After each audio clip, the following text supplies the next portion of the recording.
Bonsoir et bienvenue à tous pour cette émission spéciale exceptionnelle en direct du restaurant Le Quai de Champagne avec le festival Cours en scène et 3 Aubes Radio réalisé par les studios OG. Aujourd'hui, le festival Cours en scène débute sa compétition officielle, même s'il y a eu déjà beaucoup d'événements tout le long de la semaine avec des séances scolaires, avec des séances panorama dans plein de lieux différents du département. Et là, aujourd'hui, c'est le grand démarrage avec la cérémonie officielle d'ouverture qui se déroule au Théâtre de Champagne à 18h30 avec une séance gratuite consacrée aux comédies. Tout le long du week-end, la compétition officielle et des séances pour le jeune public se dérouleront également dans ce théâtre. Et nous vous invitons à vous rendre sur la page du festival pour avoir toute la programmation complète, puisque c'est une programmation très très dense. On ne rentrera pas dans les détails de tout ça aujourd'hui. Je suis avec Thomas Pasquier pour co-animer cette émission. Bonsoir Naïma, bonsoir à tous. Et effectivement, grand plaisir de se retrouver pour ce festival Cours en scène avec 3 Aubes Radio également et pour pouvoir bien rencontrer ceux qui font vivre ce festival sur 3 ce week-end et puis effectivement dans toute l'Aube depuis le début de la semaine. Et nous sommes pour commencer cette émission avec Nicolas Panet qui est le directeur du festival. Bonjour, bonjour à tous. Bonjour Nicolas. Donc le festival a débuté depuis lundi, comme on le disait. Comment se sont passées ces premières journées ? Elles se sont très bien passées. On a eu plus de 1200 scolaires qui ont été inscrits sur tout le département, qui ont pu assister aux séances qui leur étaient dédiées. Et puis nous avons eu des séances tous les soirs à la Chapelle Saint-Luc, mais pas que. On a été à Nogent, on a été à Romilly, à Polizeau, à Radonvilliers. Voilà, on a fait beaucoup de séances autour du court-métrage avec des films organisés autour de thématiques qui étaient programmés hors compétition. Et voilà, on a déjà passé un bon moment de cinéma. Je pense que c'est pas fini, loin de là. Le cœur du festival est à venir avec cette compétition officielle. C'est important de faire vivre ce festival les jours qui précèdent justement la compétition officielle avec plein de découvertes justement pour tout public et sur plein de thématiques. Oui, c'est important déjà de sortir un petit peu des murs de la ville de Troyes et puis d'essayer d'aller rencontrer un public un peu ailleurs, que ce soit dans les villes que j'ai citées, voire même dans les villages. C'est important d'aller chercher un autre public, c'est important de pouvoir parler à tout le monde. On est un festival international de cinéma, mais on est aussi un festival qui a envie de rencontrer son public localement, ici à Troyes et dans l'Aube. Et donc voilà, ce soir, la cérémonie d'ouverture, Naïma l'a dit, à partir de 18h30, là on rentre dans quand même le vif du sujet pour la compétition officielle. Ça devient sérieux entre guillemets. C'était déjà sérieux, là ça devient compétitif, disons, avec aussi la venue des réalisateurs internationaux. Vous savez, c'est la marque de fabrique du festival depuis le début. On accueille ici, et vous allez en recevoir ici juste après moi, des réalisateurs qui viennent de France, mais aussi des réalisateurs qui viennent d'un peu partout en Europe et dans le monde. Voilà, c'est ça la marque de fabrique du festival, c'est aussi au travers de cette compétition officielle de pouvoir présenter des courts-métrages singuliers venus d'ailleurs.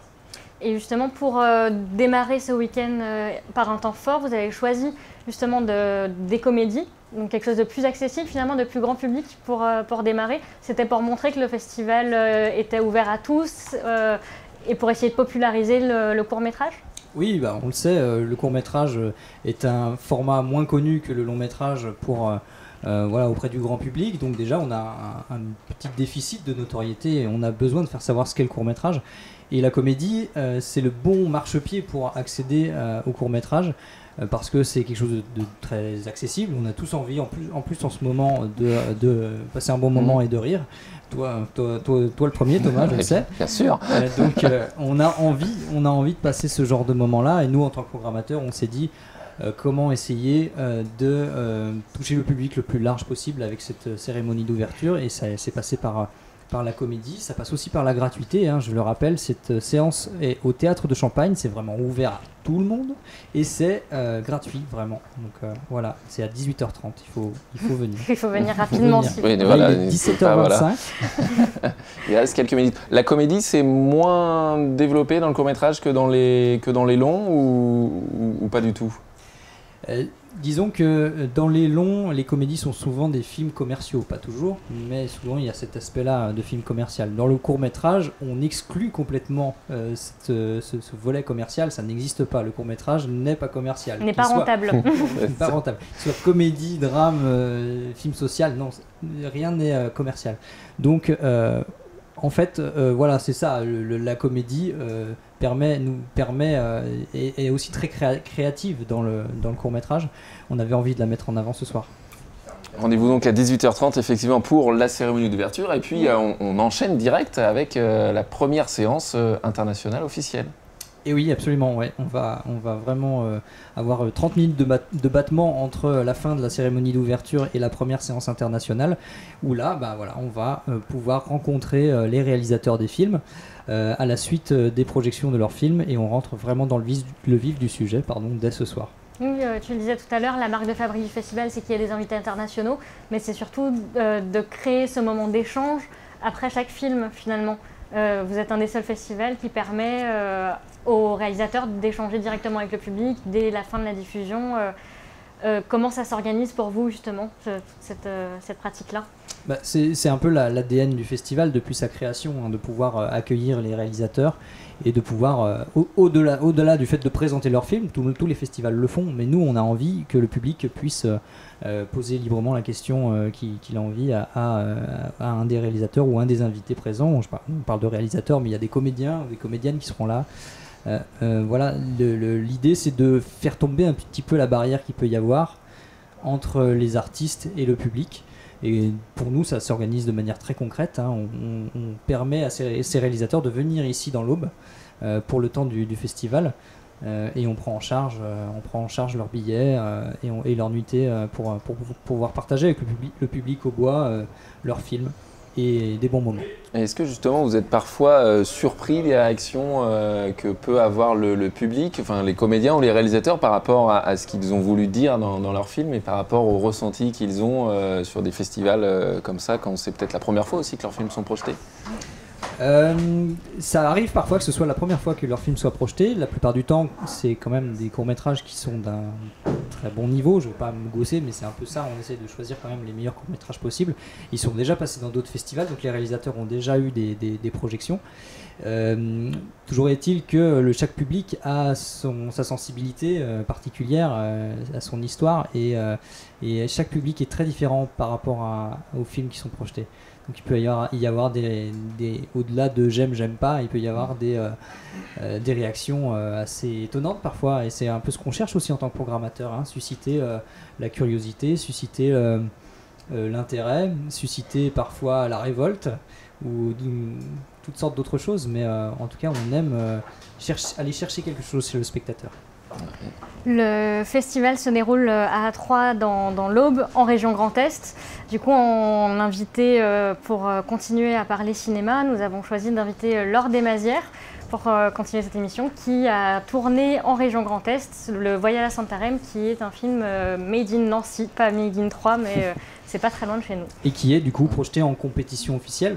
Il sera en séance internationale 4. Donc demain soir, c'est ça ? Demain soir. Séance internationale 3 ou 4, je ne sais plus. En tout cas, c'est demain soir. Oui, le directeur ne connaît pas par cœur la programmation de ce festival ? Désolé. Je me confonds, en excuse. Et du coup, c'est un film qu'on est très fiers de défendre ici. Et on a beaucoup de beaux films. On aime d'autant plus les films quand ils sont beaux et qu'ils sont tournés chez nous. En région Grand Est. Voyage à Santarém a été soutenu par la région Grand Est et a été tourné à Nancy avec une réalisatrice que les invités, le public de Cour en Scène connaît bien, puisqu'elle était membre du jury en 2019 et elle présentait un film déjà en 2018, un film qui s'appelait Zaina 46, qui avait lui aussi beaucoup de qualité. Voilà, donc je vous laisse avec Laure Desmazières. Entre de bonnes mains.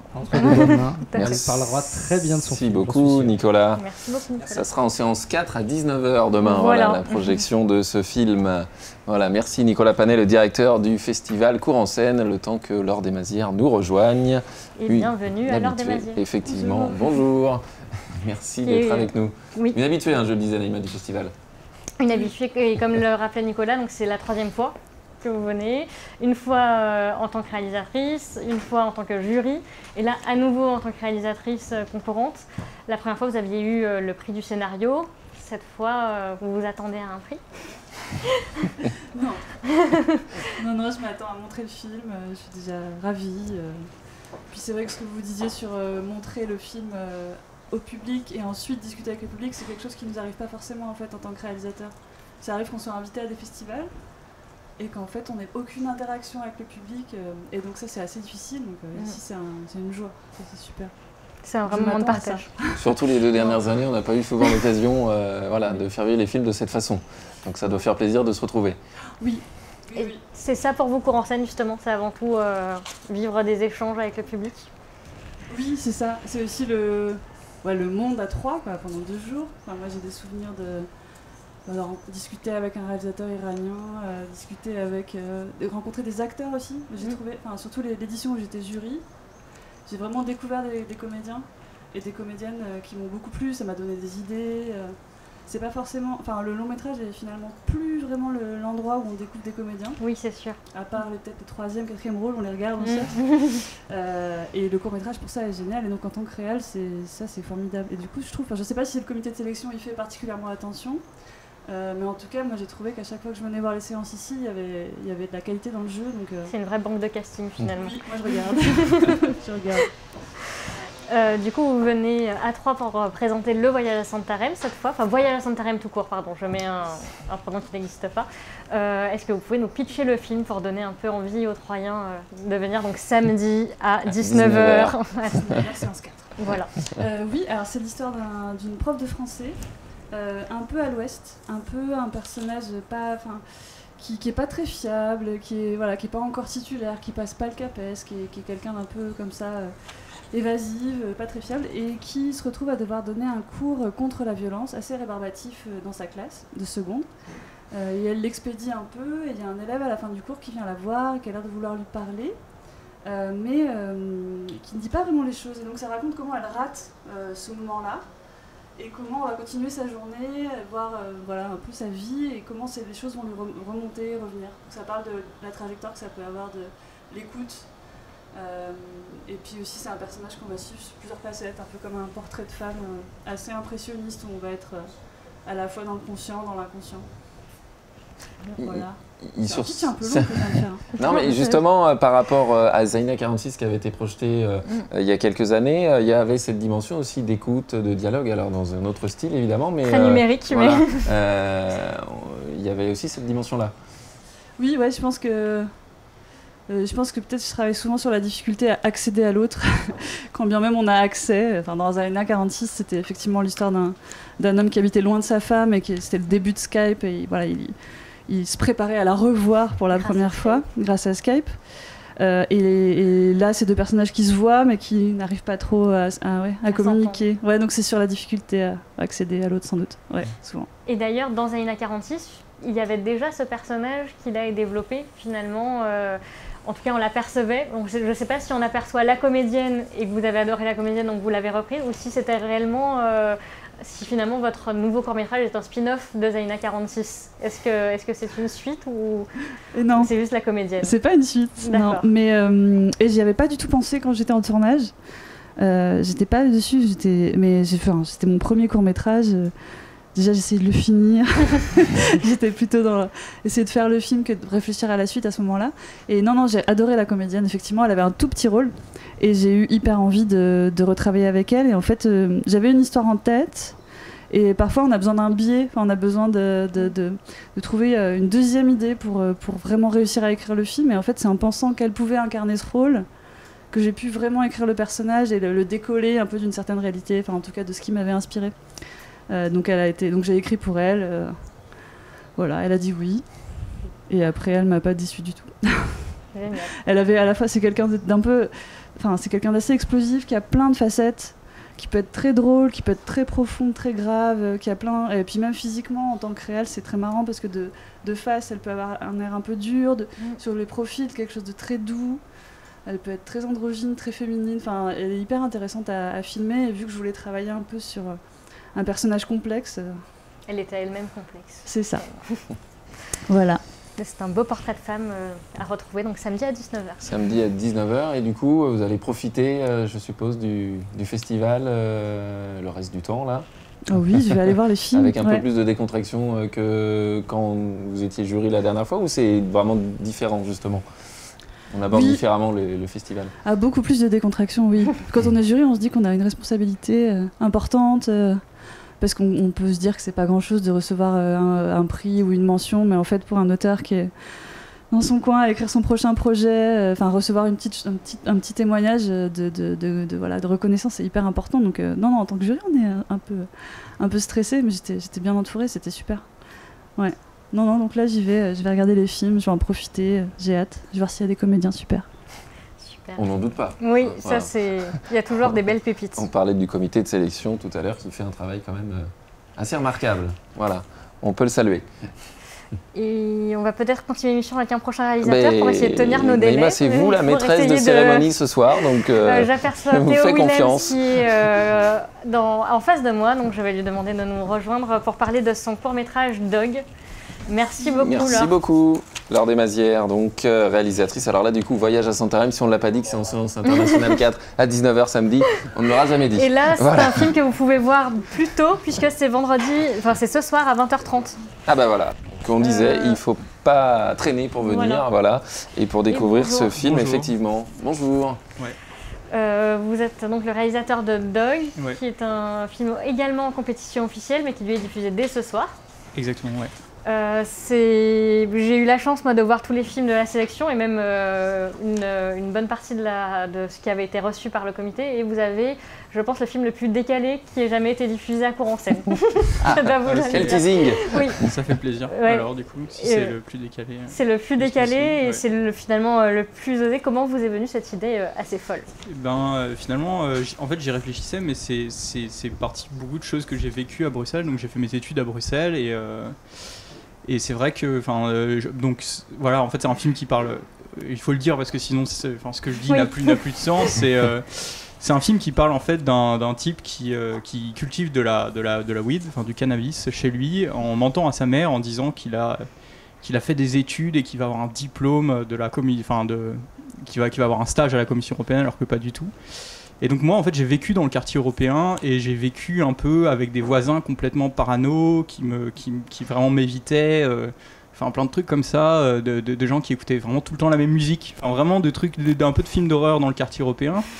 Et du coup je me suis dit tiens, il y a peut-être moyen de faire un film dessus parce que c'était tellement un peu surréaliste. Et puis voilà, Bruxelles c'est le Berlaymont, c'est tout ce quartier là qui est complètement un peu hors sol par rapport à tout le reste de la ville. Donc je me suis dit que c'était intéressant de faire un film dessus. Et puis voilà, étant étudiant là-bas, je côtoyais aussi beaucoup de gens qui fumaient beaucoup, qui éventuellement vendaient aussi. Donc voilà. Il y a eu un mélange des deux. C'est ça, voilà. Il y a eu dans la ville ce mélange entre le cannabis et l'Union européenne qui m'est resté dans la tête en tout cas. L'ambiance justement sur le film, comment était-elle? Ça va, c'était assez studieux finalement. Donc c'est ça reste un tournage. Voilà, ça reste un tournage. On fume pas de la vraie weed. On avait de la fleur de framboisier qui remplace le tabac. Ça imite très bien. Parce que voilà, c'est ça, il n'y a pas de.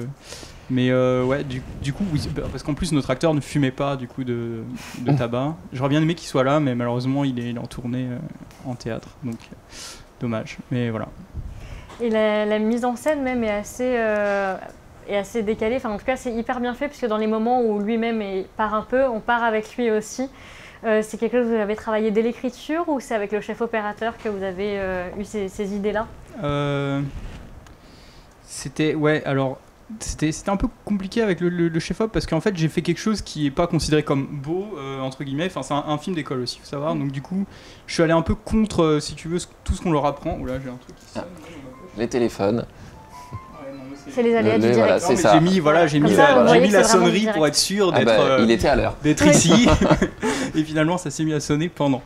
Le chef-op, je suis allé un peu contre ce qu'ils ont envie de faire. Et du coup, ça a été un peu en tension. Donc voilà, mais finalement,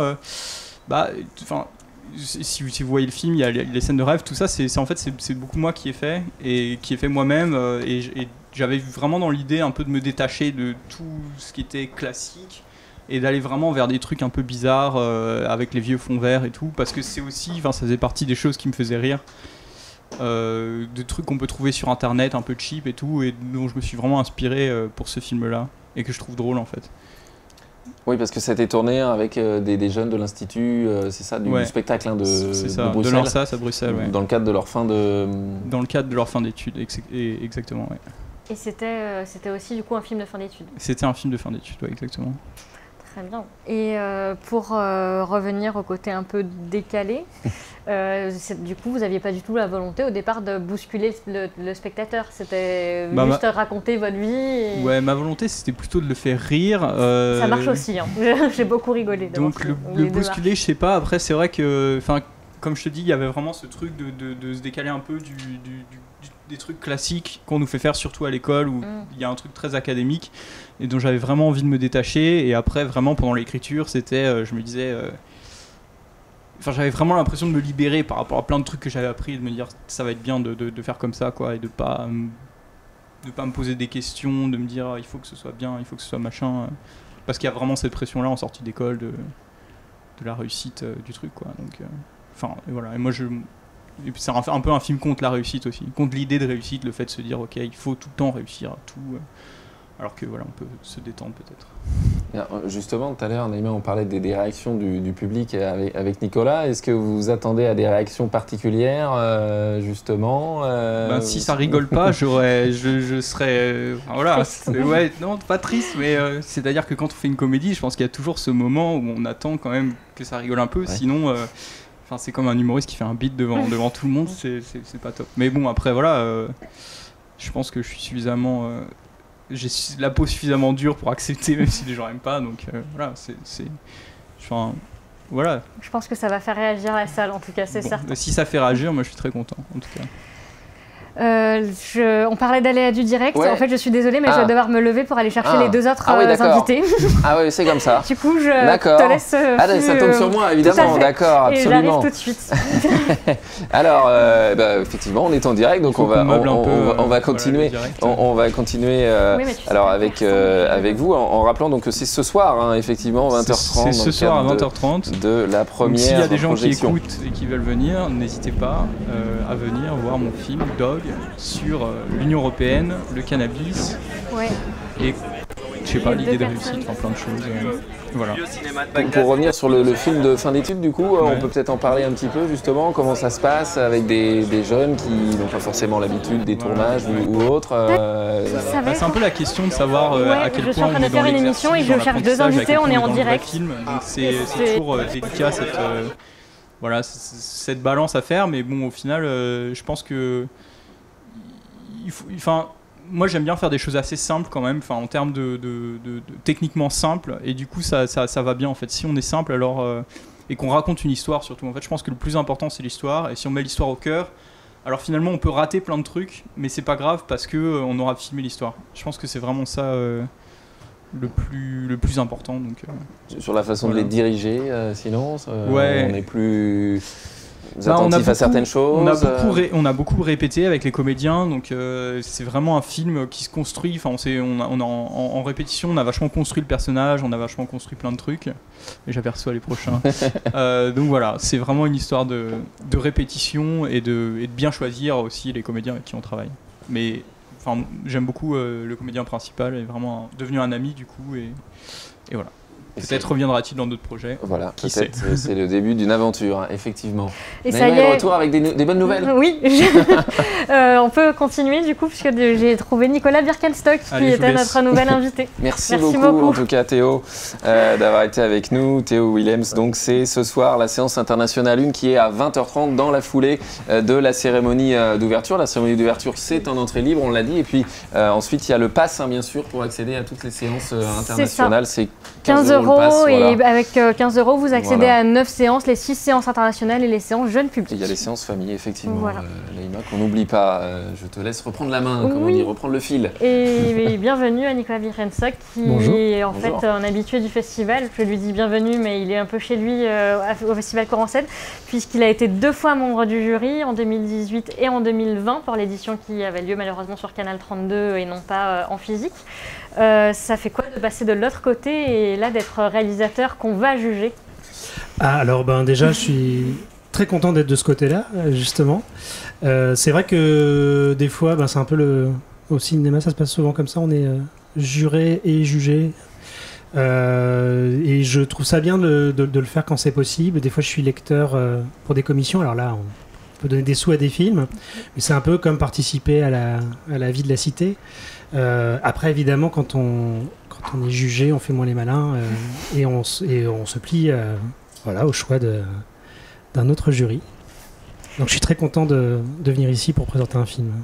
Et justement, est-ce que vous pouvez nous pitcher le film? Donc c'est Ours qui est diffusé. Et bien ce soir aussi. Ce soir aussi, oui, tout à fait, ce soir dès 20h30. Oui, c'est Ours, c'est le surnom de l'héroïne du film, qui est une adolescente de 17 ans, qui fait des crises de somnambulisme depuis quelque temps. Et qui n'arrive pas très bien à comprendre d'où cela provient. Et donc elle est aidée par son meilleur ami, Jordan, qui est un jeune précoce, un peu geek, très branché, nouvelle technologie, et qui va essayer de l'aider à comprendre où son sommeil la porte quand elle sort la nuit. Justement, qu'est-ce que vous voulez faire passer à travers ce film? En fait, c'est un jeu. Je sais pas si on va appeler ça un film de genre, mais en tout cas, moi, dans mes films précédents, j'étais dans des fictions qui étaient plutôt ancrées dans le réel. Là, on s'amuse en tout cas un peu avec le genre, avec les films de fan footage ou avec les films un peu, les films des années 80 un peu. Voilà, il y a des petits clins d'œil par-ci par-là, mais finalement je raconte dans ce film les choses que je raconte d'habitude. Je parle d'absence, je parle d'émancipation, et je me suis rendu... Les enfants ont leur place aussi, là ils sont un peu plus grands, mais à chaque fois on voit aussi le passage à l'âge adulte en tout cas.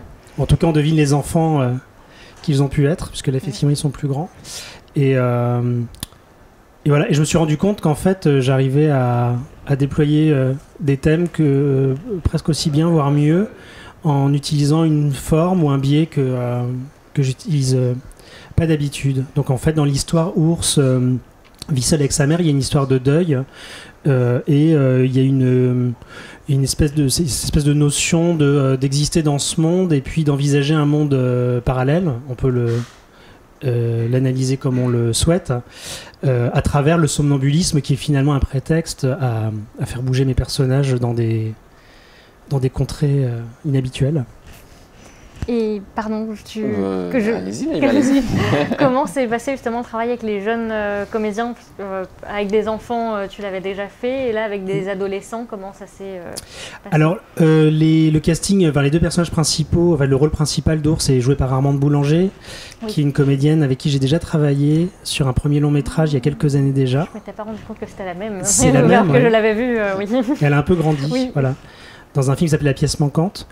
Et quand il s'est agi de refaire un court-métrage, je l'ai en fait écrit pour elle. Donc en fait, elle n'a pas été castée sur ce film. Elle était le film. Ça partait simplement d'une envie de retravailler avec elle et puis de la suivre un petit peu, parce qu'évidemment, elle a un petit peu grandi depuis. En revanche, son partenaire n'avait jamais tourné. Elias Bachta, qui joue donc le rôle de Jordan, qui lui est quelqu'un qui m'a tout de suite saisi, qui est quelqu'un en fait qui a une personnalité assez singulière, on va dire, et qui depuis 10 ans faisait des castings et n'était jamais pris. D'accord. De par son profil, j'imagine, un peu singulier. Et donc ça a été une expérience assez totale, puisque on confrontait Armande, qui elle a fait déjà pas mal de choses. On a pu la voir récemment dans Eiffel, par exemple, dans la série Les Revenants il y a quelques années, face à quelqu'un qui était complètement débutant. Mais le travail avec eux, en fait, s'est fait de manière assez naturelle, c'est-à-dire qu'il fallait que le binôme marche. Et donc, ce sont deux acteurs qui se sont entendus à la ville et qui donc... quand je les ai vus passer on avait fait les essais avec Armande, et donc je me suis dit que j'avais trouvé le duo, parce que c'est avant tout une histoire d'amitié, et pas une histoire d'amour. J'avais envie de montrer l'adolescence sous ce biais-là aussi. Le buddy movie, comme on dit. Et donc c'était important que ce truc-là circule de manière un peu naturelle, quoi. Et je pense que ça a beaucoup aidé. Après, on jugera si c'est réussi ou pas, mais enfin, moi j'étais très content. Et puis les autres adolescents, il y a eu quelques ados castés, et puis on avait tourné à Eux, en Normandie, pas loin du Tréport, et c'est dans un lycée où on a fait un casting au cas par cas. Donc en fait, tous les jeunes qu'on voit dans le film, même figurants, ont quand même été... on fait des essais.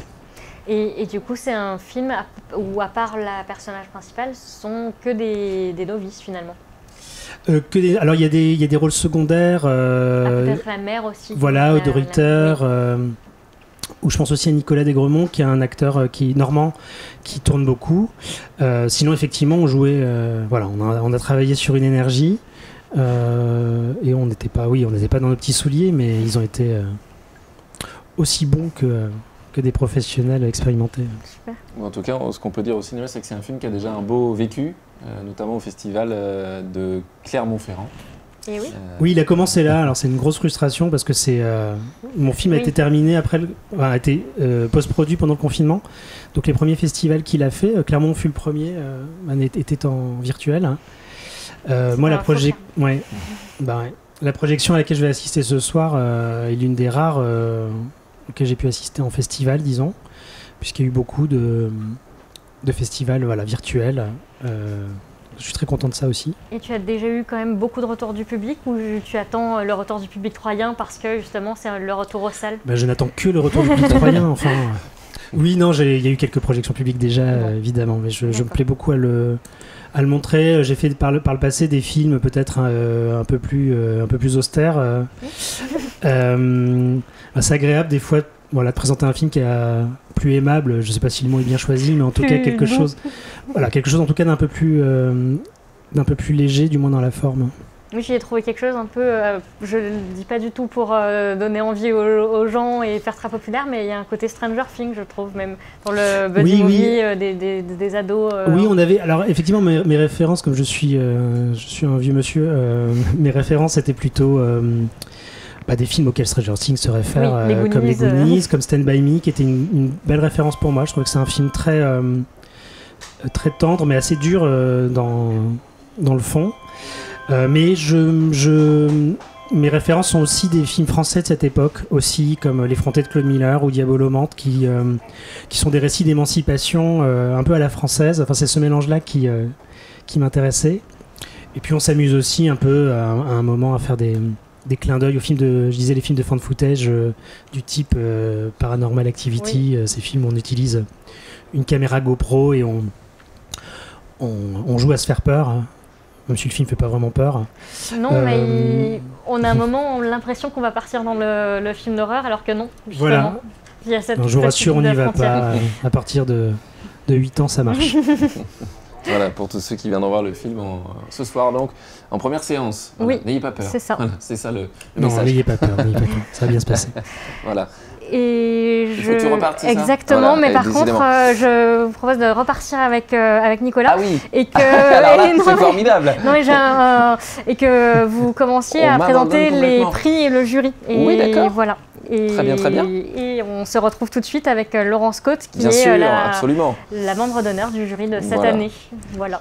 J'avais une dernière question pour Nicolas. Non, mais non, il doit partir, sinon c'est pour gagner un peu de temps. Bon, d'accord. Non, je vous laisse échanger avec Nicolas. Un prochain long métrage peut-être en réflexion ou pas le dernier? Oui, alors en réflexion, même plusieurs en 2014, projets. C'est ça, plusieurs projets. C'est long, mais effectivement un long métrage que je développe, dont je finis l'écriture en ce moment. Bon, on n'en saura pas plus, forcément. On va pas se... Voilà.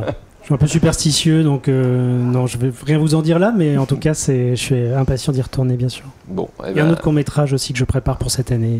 Comme ça, on aura l'occasion de vous revoir à Troyes aussi. Alors, j'espère. On espère. Merci beaucoup d'avoir été avec nous, effectivement. Et donc, du coup, voilà, on va accueillir le jury prochainement. Mais du coup, je m'en vais. Vous pouvez rester tant qu'ils ne sont pas là. Parce que du coup, ma question, c'est voilà, quand vous êtes sur un festival comme ça, dans quel état d'esprit vous êtes pour regarder les autres films aussi, je suppose Il y en a quelques-uns que j'ai déjà vus. Et puis, j'ai même des amis, des gens que je connais qui présentent les films. Donc, c'est l'occasion de les voir les présenter aussi, ça c'est intéressant. Et puis de revoir les films sur grand écran, parce que la plupart je les ai vus sur des petits écrans, donc venez voir des grands écrans. Dans l'ambiance d'un festival, même quand justement ça change tout de suite quelque chose, même quand on a déjà vu le film. Ah oui, mais bien sûr. Et puis aussi parce qu'on a souvent, je pense on est souvent face à des publics assez fidèles aussi au genre, au court-métrage en tout cas. Donc des gens qui sont quand même venus, qui ont fait une démarche comme ça d'aller voir. Donc je constate que c'est souvent des publics très attentifs, qui sont pas juste venus se poser là, ils sont venus voir des choses. Et donc cette attention-là, souvent on l'aperçoit. Mais je ne saurais pas vous dire pourquoi ni comment, mais on l'aperçoit. C'est la magie du festival. Oui. Merci beaucoup. Merci, bon festival. Merci beaucoup, Nicolas. C'est Ours ce soir donc à la première séance internationale à 20h30 au Théâtre de Champagne. Et nous retrouvons donc Laurence Scott qui est la membre d'honneur du jury. Laurence Scott qui est comédienne, surtout connue pour être comédienne, mais qui est aussi auteure et réalisatrice et qui va pouvoir d'ailleurs nous parler de sa carrière de comédienne, de réalisatrice et d'auteur dès demain, samedi à 11h à la médiathèque Jacques Chirac, grâce à une rencontre. Bonjour Laurence. Bonjour. Faut que je parle dans le micro, pas? Oui. Ouais, ok. Merci d'être avec nous, effectivement. Un honneur d'être ici sur ce festival Cours en scène. À plaisir surtout. Voilà, j'ai eu la chance de rencontrer Nicolas donc, lors de son tournage et du coup, on a parlé de cette éventualité que je sois jury. Et du coup, je suis là. Voilà. Justement, vous avez plein de casquettes. Je vais dire je vais pas y arriver. Tu as plein de casquettes, comme on vient de le dire. Est-ce que ça influence ton regard sur le film? Parce qu'en tant que jury, ça va intéresser les réalisateurs qui vont nous écouter. Moi, je suis avant tout spectatrice, en fait. Donc, c'est souvent la personne en moi, c'est l'enfant en moi, c'est comment je m'émerveille ou pas, ou je pleure, ou je rigole, où je suis subjuguée par la mise en scène ou le jeu des acteurs. Enfin voilà, je viens pas en grand manitou qui sait tout sur tout, quoi. Non, pas du tout. Je viens vraiment en spectatrice, en fait. Et si tu te laisses emporter, après, ça veut rien dire se laisser emporter, parce qu'il y a des films qui vous travaillent. Il y a des films qu'on va dire qu'on peut consommer sur le moment et tout ça, puis qui nous laissent pas trop d'impression. Puis il y a les films qui nous travaillent longtemps. Qui vont, voilà, donc il y a un peu deux manières d'agir différemment en fait sur un film, quoi. Voilà. Tout à fait. Donc c'est pas pareil. En début de week-end justement, on pense déjà à quelques critères ou on se dit non, on va vraiment se laisser non, moi j'ai vraiment emporter. pas de critères. Ouais, justement, je pense qu'il faut vraiment. Et après, par contre, l'habitude que j'ai d'être jury, c'est que un film dépend du contexte dans lequel il est vu. C'est-à-dire que si on l'avait vu peut-être ailleurs, il serait vu différemment de s'il est vu après. C'est un ensemble en fait qu'on voit. Il y a un film mais qui est pris dans un ensemble, donc c'est sûr que ça dépend de la sélection. Tout est interactif en fait aussi, quoi. Voilà. Et est-ce que tu as l'impression que ta perception quand même des films a changé quand tu es passé de l'autre côté de la caméra? La seule chose qui a changé, c'est de me rendre compte que c'est difficile de faire un film, que c'est difficile de faire le film qui nous ressemble, que c'est pour ça que les courts-métrages c'est bien, parce que c'est vraiment la manière la plus concrète pour trouver sa patte, pour trouver et que parfois il faut plusieurs courts-métrages, parfois pas, ça dépend vraiment des gens, pour trouver qu'est-ce qui va faire qu'on a une originalité dans la manière de raconter une histoire, voilà quoi. Donc c'est plus ça que j'ai découvert en fait. Souvent on a les choses en tête, puis quand il faut les faire, on fait plein de concessions, on n'a pas toujours les choses qu'on veut. Enfin voilà, il y a donc les contraintes de budget aussi. Les contraintes de budget, voilà, les contraintes de budget, les contraintes de temps, voilà, il y a plein de. En fait, moi je mets ça comme un capitaine de bateau qui doit gérer avec des gens hyper bons à tous les postes. Et qui doit juste prendre des décisions on va là, on fait ça en cas de tempête, et qui doit gérer tous ces gens qui chacun sont hyper bons dans leur domaine en fait, hein. Le chef-op il a son point de vue, les acteurs ils ont le leur, le dire de prod derrière, la régie qui voilà, chacun contribue quoi, et le réalisateur ou la réalisatrice doit mener tout ça quoi de front quoi. Donc je pense qu'aussi moi ce que j'ai découvert aussi c'est le fait de tenir, parce qu'il y a tout le monde il y a des vents contraires à chaque fois, donc faut tenir une direction en fait. Le chef-op il veut ça et puis voilà. Voilà. Donc c'est les vents ça, exactement. Donc peut-être que c'est ça qui a changé, c'est la perception de se dire, de faire un film déjà c'est assez miraculeux en soi. Voilà. On avait fait plusieurs alors, des miracles. Moi, je sais pas si j'ai fait des miracles, hein. Je vais pas jusque-là, quoi. Du coup, lorsque tu vas voir un film pour la première fois, encore pour s'adresser aux réalisateurs qui qui vont sans doute écouter l'émission. Est-ce que tu sais déjà si potentiellement c'est un film à prix ou est-ce que tu te laisses plus le temps de la réflexion et est-ce qu'il n'y a que dimanche soir que tu sauras qu'il y aura Oui, alors après, non, on a forcément... après, moi, je découvre le jury, donc est-ce qu'on va se voir le soir un peu pour dire, est-ce que tu as aimé ce qui est compliqué souvent, c'est si on fait des jurys où tout le monde a eu des coups de cœur différents. Oui. Alors ça, c'est très compliqué. Oui, d'ailleurs, on ne l'a pas dit, mais donc, tu es la membre d'honneur du jury, mais il y a aussi Raphaël André Soato dans le jury qui est le local de l'étape puisqu'il est producteur à Bar-sur-Aube. Il y a Koya Kamura qui est un franco-japonais réalisateur du film Homesick que certains ont pu découvrir sur Canal 32 l'an dernier. Et enfin, il y a Astrid Menzel qui est une réalisatrice allemande que le public habitué de Cour-en-Scène a également découvert puisque son film avait gagné un prix en 2019. Voilà. Donc déjà, il y a plusieurs composantes. Voilà. Et ce qui est compliqué dans un jury, c'est si chacun a son coup de cœur et qu'il n'y a aucun coup de cœur commun. Si on a un coup de cœur commun, bon bah déjà c'est voilà. Après, du coup, des fois il faut discuter et c'est à chacun qui va défendre son coup de cœur. Enfin, ça peut être poignant en fait des fois les jurys quoi. Et voilà. Oui. Faut se creuser, ça donne mal à la tête d'être jury. Voilà, c'est ça. Oui, quand c'est compliqué, c'est quand il n'y a aucun coup de cœur commun. Ça, c'est compliqué, ça. Voilà. Et lors de la cérémonie de clôture, on aura aussi la chance de te redécouvrir en tant que comédienne, puisque, comme tu l'as dit, tu as connu Nicolas. Voilà, exactement. Oui, j'ai joué dans son film que je n'ai pas vu, donc que je vais découvrir dimanche. C'est ça. Voilà. Dimanche en même temps que le public croyant. Du coup, finalement, tu connais déjà très bien Troyes. Alors, pas assez, mais j'adore. En fait, j'ai découvert surtout la région. J'ai trouvé ça trop beau. Donc, je trouve que c'est une très jolie ville. Donc, je connais pas beaucoup, mais le peu que j'ai vu sur le tournage, là, j'ai découvert cette ville. En fait, je la connaissais que de nom, quoi. Voilà. Ce sera l'occasion de la voir un peu plus. Si on a le temps entre les projets, parce qu'on carbure vite. Oui, c'est vrai. Ce soir, on est déjà. Nicolas m'a dit qu'on était déjà au taquet. Oui. Donc, dans le vif du sujet. Donc voilà quoi. Et est-ce que vous pouvez nous parler un peu plus du film de Nicolas c'est l'histoire d'une ouvrière dans les textiles je sais pas exactement le nom, mais qui travaille sur la machine à coudre. Et puis c'est les conflits en fait qu'on connaît bien via plein d'autres dans plein d'autres domaines, comme les pneus, Moulinex, enfin toutes ces usines qui ont dû fermer ou qui étaient en vente. Revente, et à chaque fois les ouvriers font des concessions, les ouvrières font des concessions, puis au final on leur demande toujours plus, et c'est un peu sur ce fond où ça fait écho aussi sur son histoire personnelle, les concessions qu'elle a dû faire et comment elle va gérer les prochaines concessions à venir.